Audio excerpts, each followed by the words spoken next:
Selamat bertemu kembali saudara-saudara dikasih Tuhan, dan sebagaimana biasa setiap hari Rabu kita akan melakukan pemahaman Alkitab bersama. Dan pada saat ini bersama-sama kita akan membahas sebuah tema, yaitu tema masa Advent dan Natal. Nah, karena itu sebelum bersama-sama kita masuk dalam membahas tema Advent dan Natal tahun 2020 ini, mari kita berdoa mohon pimpinan Tuhan. Mari kita berdoa. Bapa kami yang ada di surga, kami sungguh bersyukur kalau Tuhan berkenan menyertai kehidupan kami sepanjang hidup kami. Dan hari ini sebentar kami akan memasuki masa Advent dan Natal.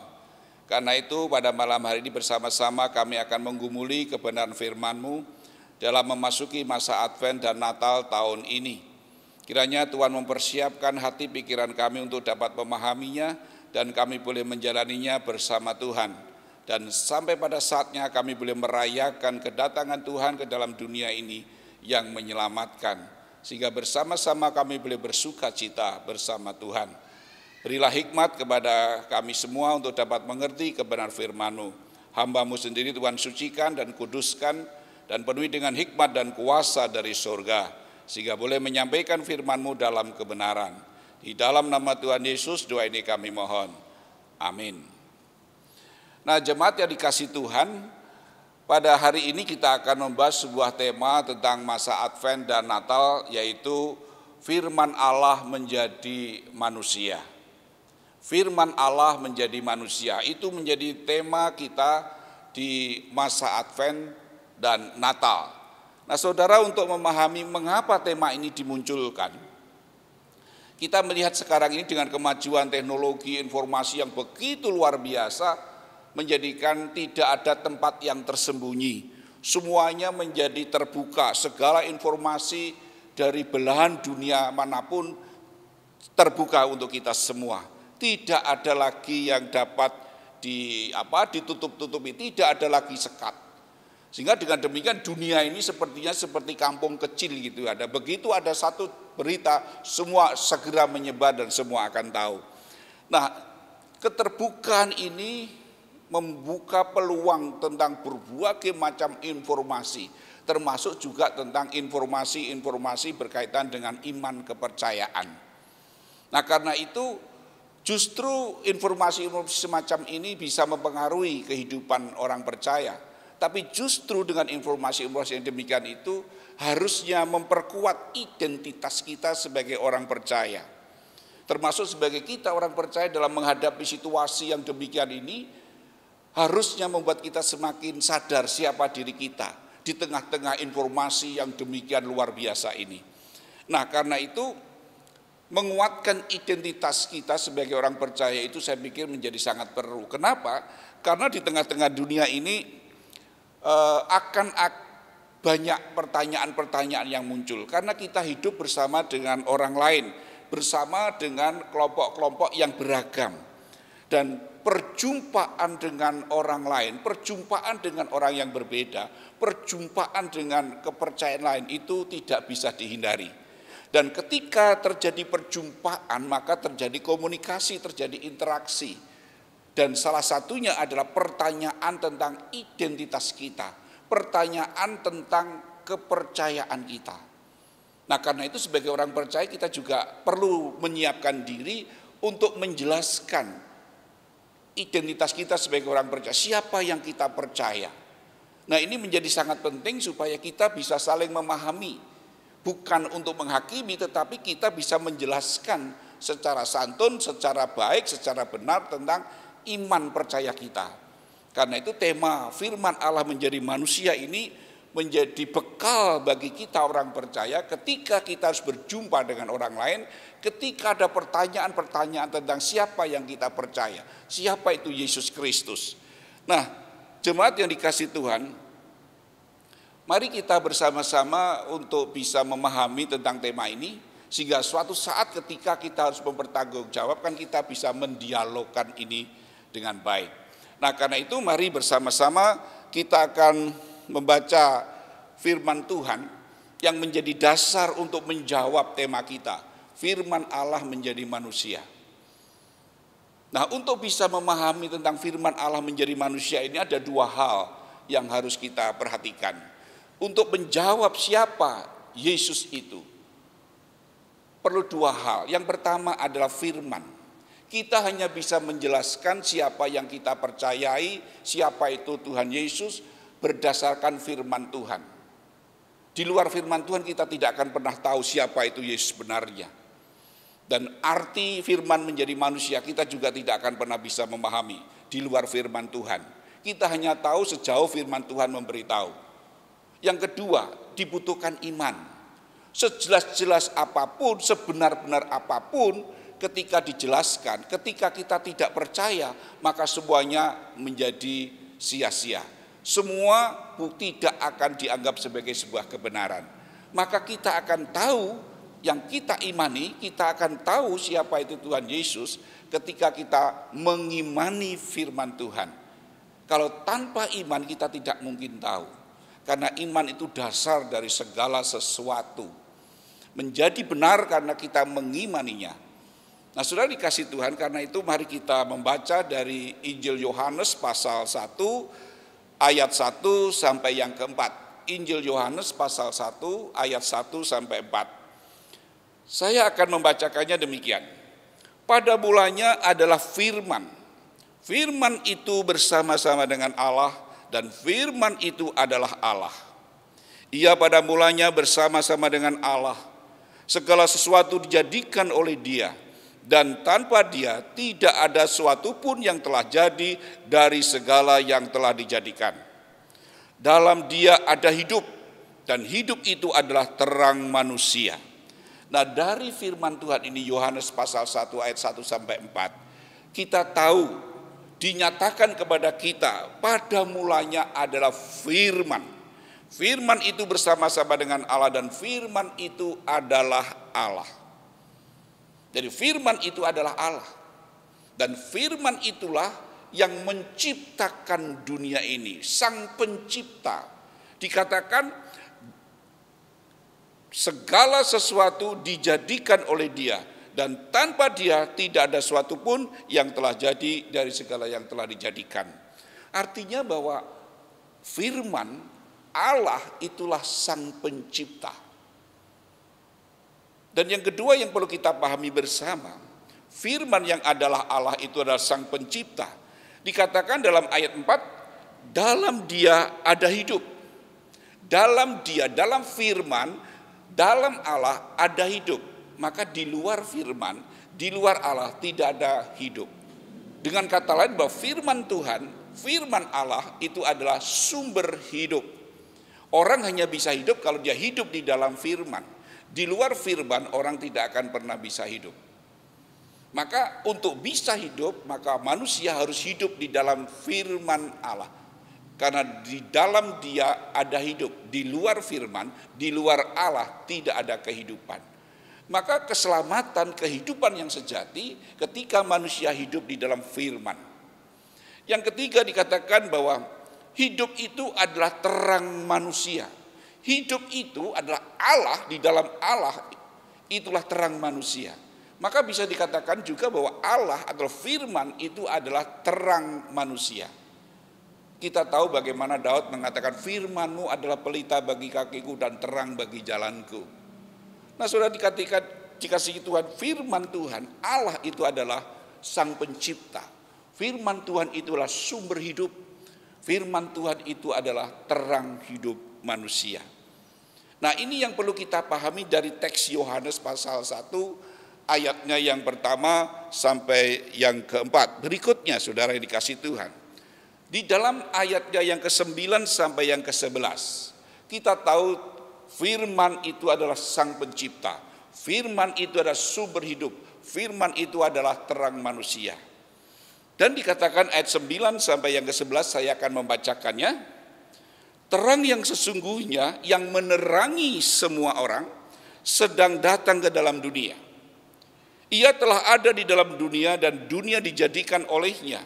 Tetapi dunia tidak mengenalnya. Ia datang kepada milik kepunyaannya, tetapi orang-orang kepunyaannya itu tidak menerimanya. Ini sesuatu yang sangat luar biasa, sesuatu yang sangat aneh, saudara. Tetapi sebenarnya juga bukan aneh, sesuatu yang sangat wajar. Kalau dikatakan firman itu adalah terang manusia, firman itu sang pencipta, ternyata firman itu yang sesungguhnya itu telah datang ke dalam dunia, sedang datang ke dalam dunia. Allah, firman, sang pencipta itu datang ke dalam dunia. Dan telah ada di dalam dunia, dunia yang dijadikannya, dunia yang diciptakannya, dunia miliknya. Tetapi yang terjadi apa, saudara? Ia datang kepada milik kepunyaannya, tetapi orang-orang kepunyaannya itu tidak mengenalnya. Dunia tidak mengenalnya. Dan karena tidak mengenal, maka orang-orang itu, dunia itu menolaknya, tidak menerimanya. Nah, saudara, ketika sang firman itu datang ke dalam dunia, ketika sang pencipta itu datang ke dalam dunia, dunia tidak mengenal kalau yang datang itu adalah sang pencipta. Dunia tidak mengenal kalau yang datang itu adalah terang hidup, yang datang itu adalah sumber hidup. Karena tidak mengenal, maka yang terjadi mereka tidak menerimanya, menolaknya. Saya pikir ini sesuatu yang perlu kita renungkan. Kenapa? Kenapa dunia tidak mengenal? Kenapa dunia tidak menerimanya? Maka ini perlu hati-hati. Kalau orang tidak mengenal, maka yang terjadi penolakan. Maka perlu kita mengenal siapa Allah kita yang kita imani, siapa Tuhan Yesus itu. Kita perlu mengenal supaya tidak kita menolaknya. Nah, saudara dikasih Tuhan, di dalam ayat berikutnya kita akan tahu kenapa mereka tidak mengenal dan mengapa menolak. Kenapa dunia tidak mengenal dan menolaknya? Ini perlu jawaban, saudara. Kenapa sampai mereka tidak mengenal? Padahal yang datang itu Allah sendiri, yang datang itu firman, yang datang itu sang pencipta. Kenapa dunia tidak mengenalnya, sampai tidak mengenal dan mengambil keputusan yang sangat fatal, tidak menerimanya, menolaknya? Jawabnya ada di dalam ayat 14. Di dalam Yohanes pasal 1 ayat 14 mengatakan demikian. Firman itu telah menjadi manusia dan diam di antara kita, dan kita telah melihat kemuliaannya, yaitu kemuliaan yang diberikan kepadanya sebagai anak tunggal Bapa, penuh kasih karunia dan kebenaran. Nah, saudara, disinilah jawabannya. Firman itu datang ke dalam dunia.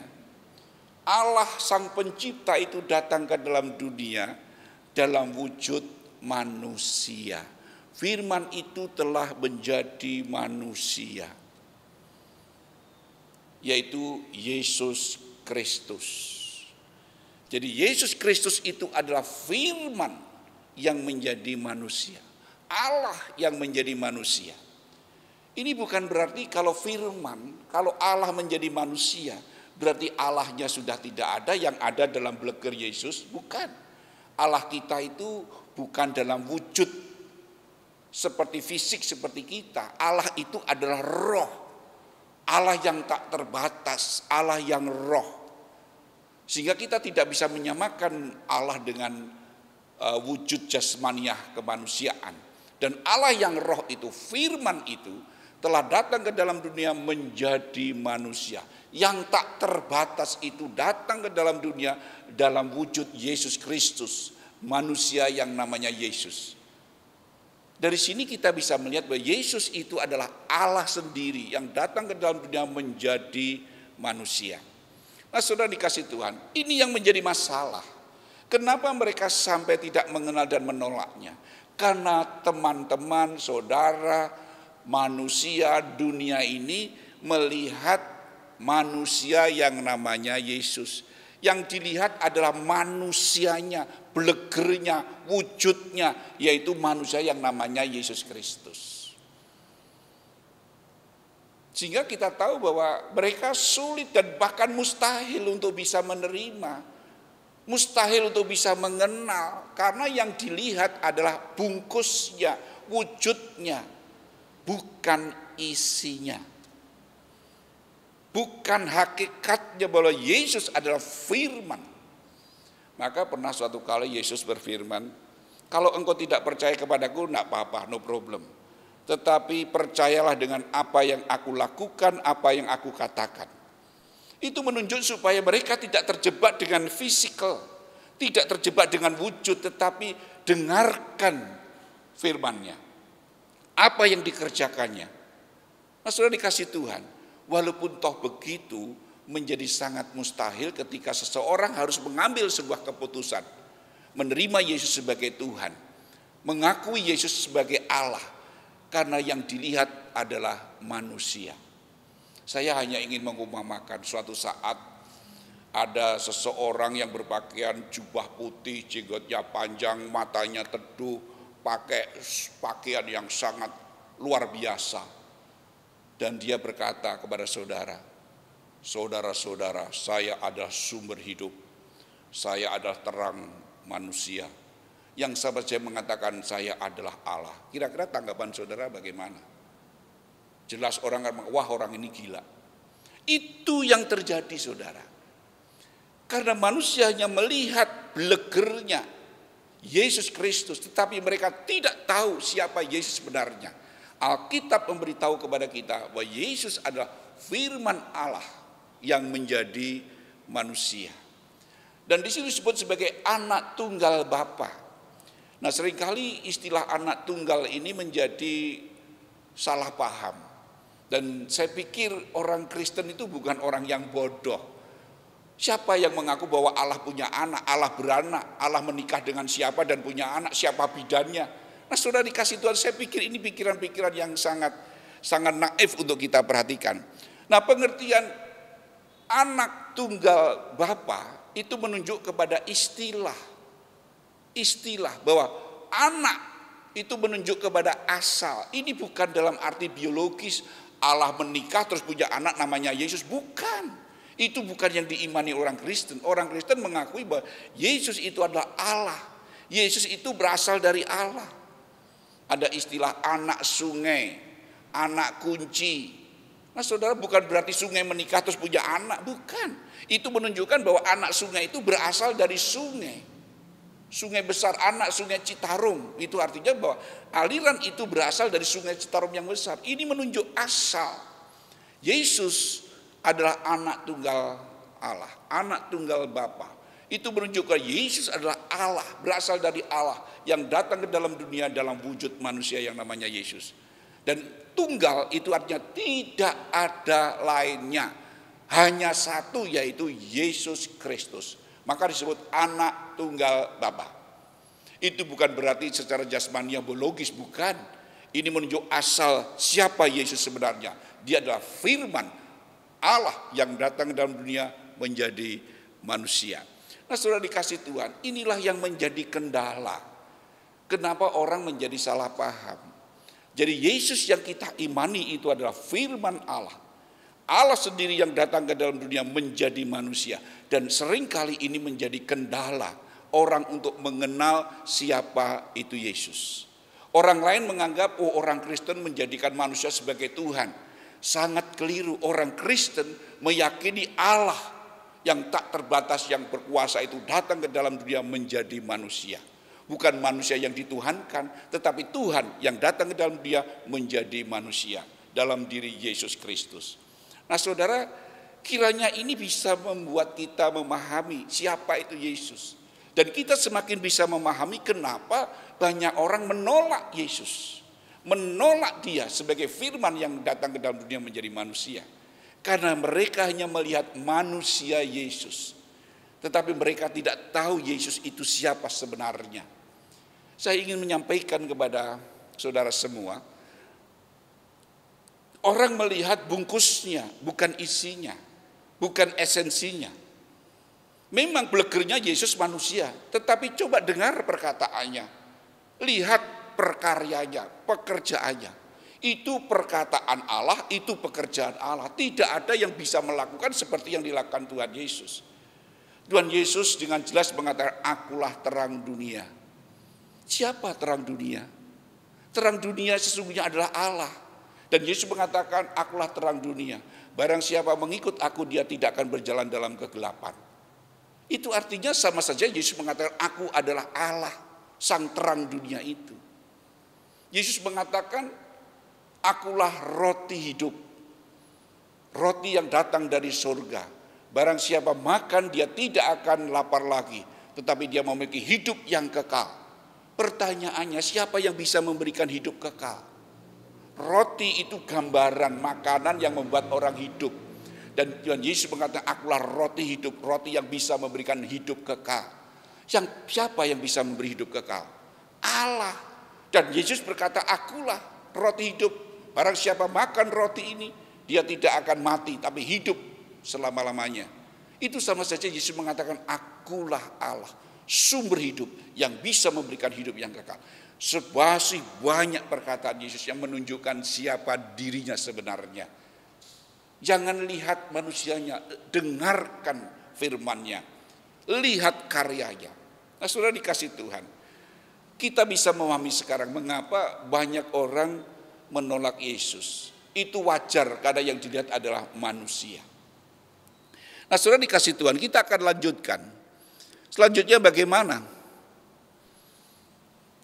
Mengapa firman itu menjadi manusia? Mengapa Allah datang ke dalam dunia menjadi manusia? Ada beberapa hal yang perlu direnungkan bersama. Untuk apa menjadi manusia? Seringkali ini menjadi sebuah pertanyaan yang sangat penting untuk kita ketahui. Mari kita lihat bahwa kenapa Allah datang ke dalam dunia menjadi manusia. Yang pertama, untuk mengembalikan kemanusiaan dengan memulihkan manusia dengan Allah, memulihkan relasi manusia dengan Allah. Kedatangan Tuhan Yesus ke dalam dunia itu untuk mengembalikan kemanusiaan manusia. Karena manusia telah kehilangan kemanusiaannya dengan sikap perbuatannya yang bukan lagi seperti manusia, seperti yang dikehendaki Allah. Tuhan Yesus datang ke dalam dunia untuk mengembalikan kemanusiaan manusia. Dengan apa? Dengan memulihkan kembali relasi manusia dengan Allah. Kita tahu ketika manusia jatuh dalam dosa, maka manusia berubah.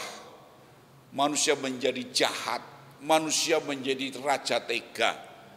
Bagaimana tidak ketika manusia jatuh dalam dosa, mereka menjadi egois, memikirkan diri sendiri. Ketika Tuhan meminta tanggung jawab Adam dan Hawa. Adam menyalahkan Hawa. Hawa menyalahkan ular. Dan itu selanjutnya. Itu ketika manusia relasinya dengan Tuhan terputus karena dosa. Dosa itu membuat manusia terpisah dari Allah. Dan ketika manusia terpisah dari Allah, manusia kehilangan kemanusiaannya. Sehingga kita bisa melihat sekarang bagaimana manusia berlaku tidak seperti manusia. Banyak perbuatan-perbuatan manusia yang di luar nalar kemanusiaan. Nah, kedatangan Tuhan Yesus ke dalam dunia untuk mengembalikan kemanusiaan manusia. Yaitu dengan apa? Dengan membawa manusia kembali bersama dengan Allah. Memulihkan relasi manusia dengan Allah. Dan yang menjadi masalah manusia, putus hubungan dengan Allah adalah dosa. Maka Tuhan Yesus datang ke dalam dunia untuk menanggung dosa manusia. Supaya manusia bisa kembali kepada Allah. Karena kalau dosa ini tidak ditanggung, tidak diambil, tidak diselesaikan, maka manusia selamanya terpisah dari Allah. Nah, itulah kedatangan Tuhan Yesus menjadi manusia. Kenapa harus menjadi manusia? Karena dia harus menggantikan manusia. Dia harus menggantikan manusia sebagai manusia yang harus menerima, menanggung segala dosa. Nah, saudara dikasih Tuhan, itu yang pertama. Dikatakan dalam 2 Korintus pasal 5 ayat 17. Maka dikatakan, jadi siapa yang ada di dalam Kristus, ia adalah ciptaan baru. Yang lama sudah berlalu, sesungguhnya yang baru sudah datang. Dan semuanya itu dari Allah, yang dengan perantaraan Kristus telah mendamaikan dengan dirinya, dan yang telah mempercayakan pelayanan perdamaian itu kepada kami. 2 ayat ini menunjukkan kepada kita bahwa Allah telah datang ke dalam dunia mendamaikan manusia dengan dirinya. Di dalam Yesus Kristus, mendamaikan saudara. Dosa membuat manusia terpisah menjadi musuh Allah. Bukan Allah memusuhi manusia, manusia yang memusuhi Allah. Dosa menjadikan manusia musuh, menempatkan dirinya sebagai musuh. Tapi Tuhan Yesus datang untuk mengulurkan tangan, untuk mengajak berdamai kembali. Nah saudara dikasih Tuhan, dengan cara apa? Dengan menanggung dosa, tidak lagi memperhitungkan kesalahan manusia. Yang kedua saudara, kedatangan Tuhan Yesus ke dalam dunia menjadi manusia, Allah menjadi manusia, firman Allah menjadi manusia, adalah untuk menjadi teladan bagaimana menjadi manusia yang sebenarnya. Manusia telah kehilangan arah ketika manusia terpisah dari Allah. Manusia tidak punya teladan, tidak punya pegangan kemana dia harus mengikuti.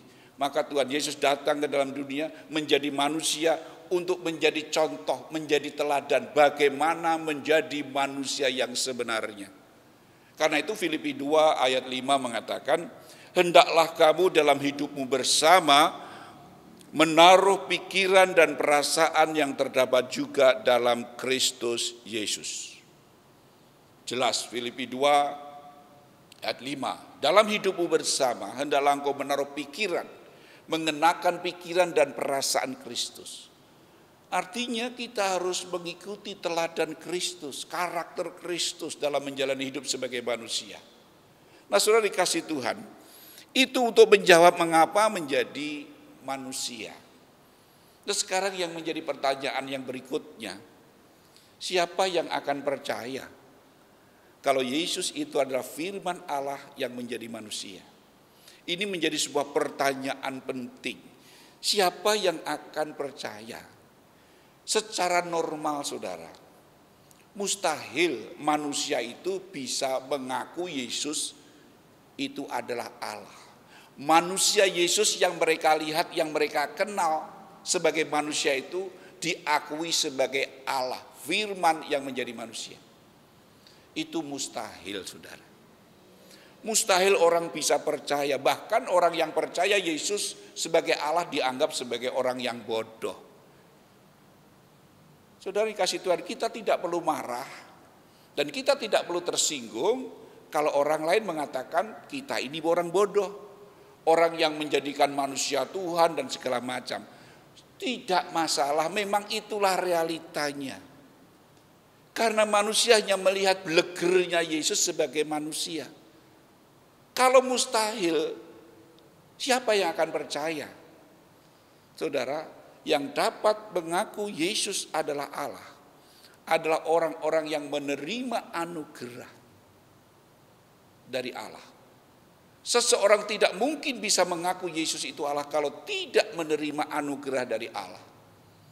Maka orang Kristen menyebut dirinya sebagai orang yang beruntung, bejo, kabegjan. Bukan sekedar pemenang, lebih dari sekedar wong bejo. Karena menerima anugerah sehingga bisa mengaku Yesus itu Allah. Bisa mengenal dan menerima Yesus itu Allah. Itu adalah anugerah. Untuk bisa menjawab ini coba mari kita lihat Yohanes pasal 6 ayat 44. Yohanes pasal 6 ayat 44 saya akan bacakan demikian. Tidak ada seorang pun yang dapat datang kepadaku jikalau dia tidak ditarik oleh Bapa yang mengutus aku. Tuhan Yesus sendiri menyatakan tidak ada seorang pun yang dapat datang kepadaku kalau tidak ditarik oleh Bapa yang mengutus aku. Maka kalaupun kita bisa mengenal dan mengaku percaya kepada Tuhan Yesus sebagai Allah Juru Selamat kita, itu karena kita ditarik oleh Allah. Mari kita sadari, itu adalah anugerah. Dan di dalam ayat yang ke-65, Yohanes pasal 6 ayat 65 dikatakan demikian. Lalu ia berkata, sebab itu telah kukatakan kepadamu, tidak ada seorang pun dapat datang kepadaku kalau Bapa tidak mengaruniakannya kepadanya. Nah saudara, Tuhan Yesus mengulangi kembali, tidak ada seorang pun yang dapat datang kepadaku kalau Bapa tidak mengaruniakannya kepadanya. Maka menjadi orang yang bisa mengaku Yesus itu Tuhan, itu adalah anugerah yang luar biasa. Anugerah yang luar biasa, anugerah yang menyelamatkan kita, anugerah yang memulihkan relasi kita dengan Allah. Luar biasa, saudara. Dan Yohanes 1 ayat 12 mengatakan, tetapi semua orang yang menerimanya diberinya kuasa supaya menjadi anak-anak Allah, yaitu mereka yang percaya dalam namanya. Orang-orang yang diperanakkan bukan dari darah atau dari daging, bukan pula dari secara jasmaniah oleh keinginan manusia, melainkan dari Allah. Nah, sudah dikasih Tuhan. Dikatakan di tengah-tengah penolakan yang ada, di tengah-tengah ketidakpercayaan, barang siapa yang percaya kepadanya, menerimanya, diberinya kuasa menjadi anak-anak Allah. Kembali lagi, pengertian anak-anak Allah itu bukan dalam pengertian jasmani biologis, seperti keinginan seorang laki-laki pada perempuan, bukan. Tetapi ini dari Allah. Artinya apa? Relasi kita dengan Allah dipulihkan. Ketika manusia yang terpisah dari Allah ini, karena percaya kepada Tuhan Yesus, relasinya dipulihkan karena dosa telah ditanggung oleh Yesus. Maka relasinya dipulihkan. Nah, inilah disebut sebagai anak-anak Allah. Itu orang-orang yang memiliki relasi, punya hubungan spesial, punya hubungan khusus dengan Allah. Sebagaimana kita dikatakan kita anak orang tua kita. Kenapa bukan anak Pak RT? Apa hubungannya? Kita disebut anak orang tua kita karena kita punya hubungan spesial, hubungan darah. Nah, saudara dikasih Tuhan, demikian juga setiap orang yang percaya kepada Tuhan Yesus itu adalah anugerah. Dan ketika kita percaya kepada Tuhan Yesus, diberi kuasa menjadi anak-anak Allah, sehingga kita menyebut Allah sebagai Bapa. Tidak ada seorang pun yang berhak menyebut Allah sebagai Bapa. Hanya mereka yang percaya Tuhan Yesus yang diberi hak menyebut Allah sebagai Bapa. Kenapa? Karena relasinya sudah dipulihkan. Ada relasi, ada hubungan khusus di dalamnya. Nah, saudara dikasih Tuhan. Karena itu percaya Tuhan Yesus menjadikan kita sebagai anak-anak Allah. Dan itu sesuatu yang luar biasa. Dan itu akan menjamin kehidupan kita. Karena Allah itu Bapa kita. Karena berlakulah sebagai anak. Anak itu kalau taat orang tua itu bukan supaya diberi makan. Anak taat pada orang tua itu bukan supaya diberi apa, bukan. Anak taat kepada orang tua itu sesuatu yang wajar. Namanya anak, ya anak taat pada orang tua. Bukan supaya karena kita anak. Maka anak pun tidak perlu khawatir tentang hidupnya karena orang tua yang akan mencukupi. Nah, kalau begitu tugas anak apa? Jadilah anak yang baik. Jadilah umat yang baik, jadilah anak yang taat, jadilah anak yang baik, yang taat kepada Bapa kita. Supaya nama Bapa dimuliakan, melihat perbuatan anak-anaknya. Nah, saudara dikasih Tuhan, mari kita lanjutkan pembahasan kita tentang firman Allah menjadi manusia. Nah, saudara dikasih Tuhan, sekarang dari semua itu pelajaran apa yang kita dapat? Dari masa Advent dan Natal, dengan tema ini apa yang kita dapat, pelajaran apa yang kita dapat. Paling tidak ada 3 hal pelajaran yang kita dapat. Yang pertama adalah kerendahan hati. Bagaimana Allah yang maha kuasa, Allah yang mulia, Allah yang begitu agung, datang ke dalam dunia menjadi manusia. Menjadi manusia. Saudara,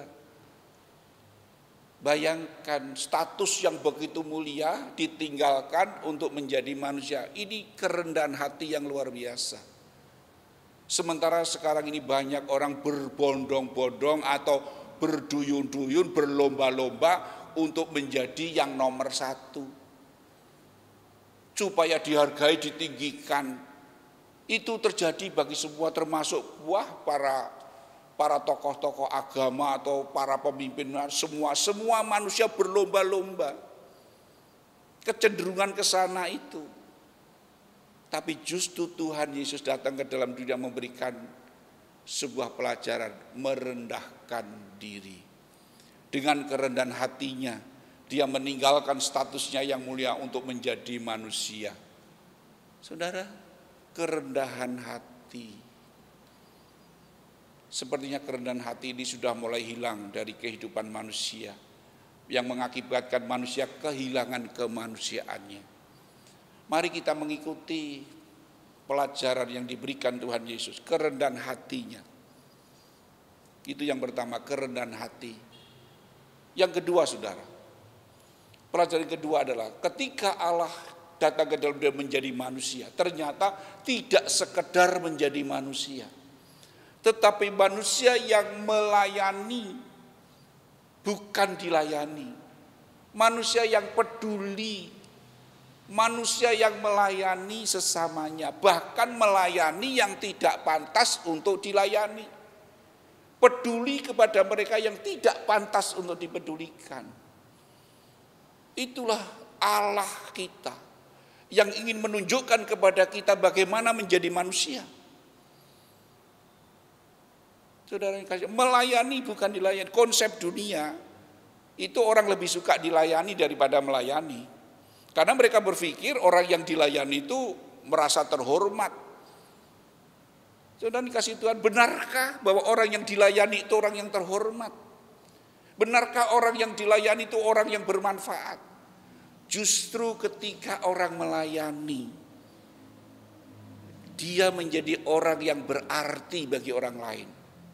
Justru ketika orang mau melayani, bahkan melayani yang tidak pantas untuk dilayani, dia akan menjadi orang yang ditinggikan, orang yang dihormati.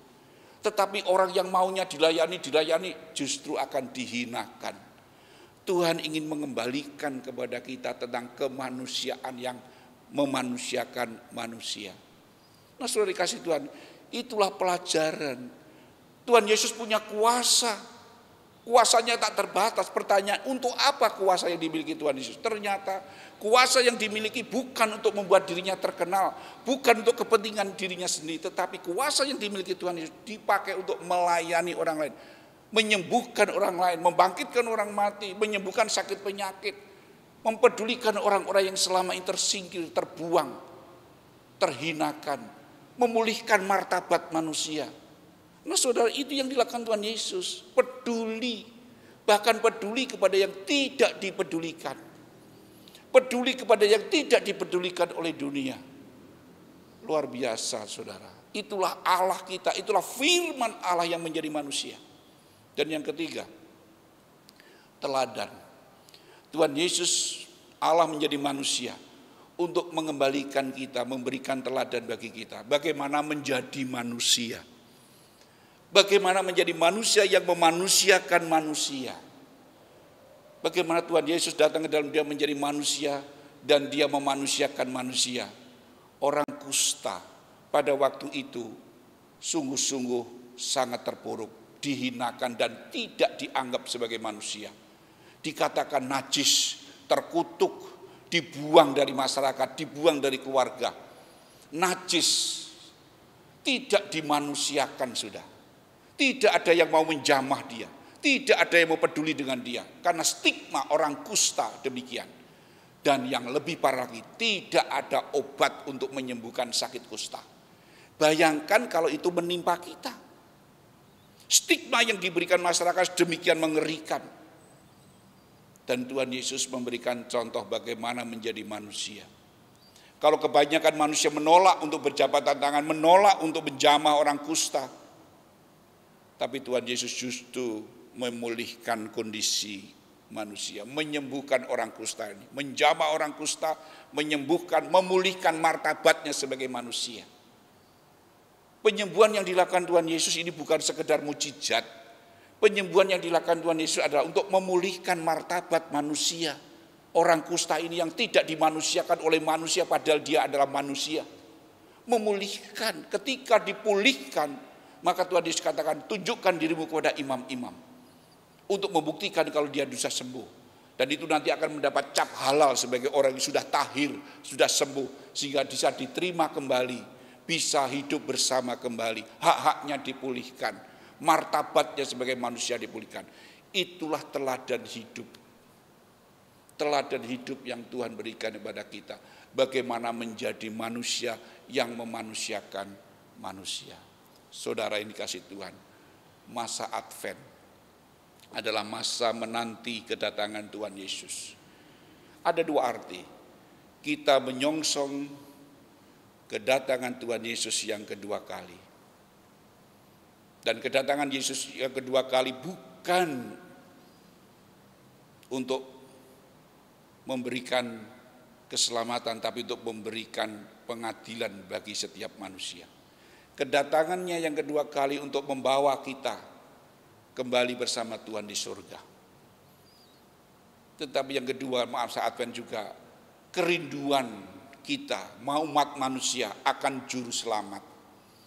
Sehingga kedatangan Tuhan Yesus, kelahiran Tuhan Yesus menjadi berita yang luar biasa. Hanya masalahnya apakah kita akan menyambutnya, apakah kita akan menerima dan percaya kepadanya. Semua adalah anugerah Tuhan.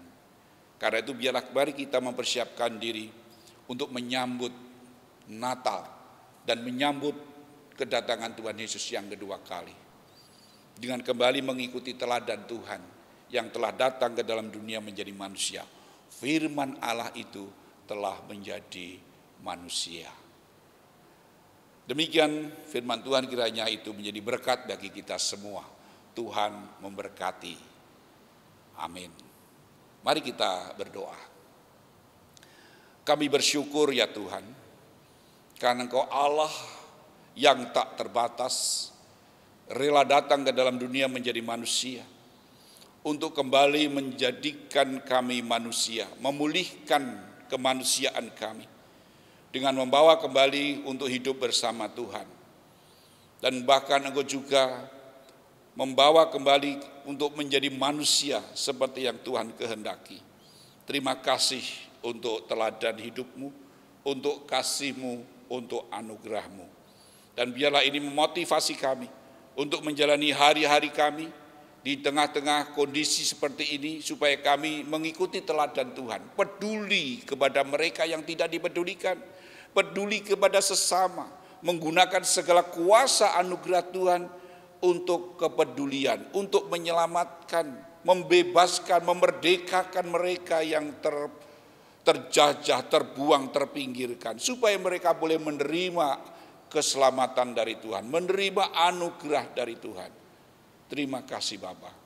Terima kasih, kami bersyukur kepadamu, dan syukur ini kami naikkan di dalam nama Tuhan Yesus Kristus.